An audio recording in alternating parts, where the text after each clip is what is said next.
Lammi laman jirtu beekacha tokko saba tokko biyya anteni dhugaani jaba baabtu miti bukkulaan darbatanti kankeni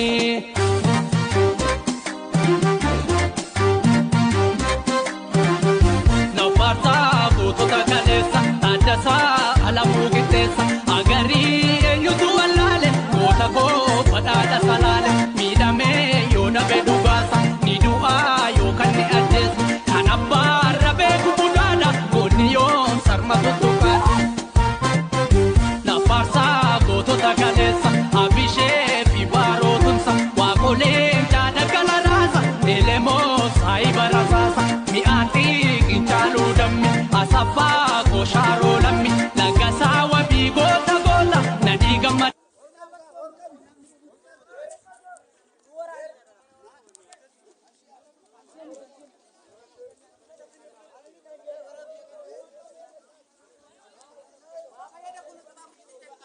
Ini sana Oromo.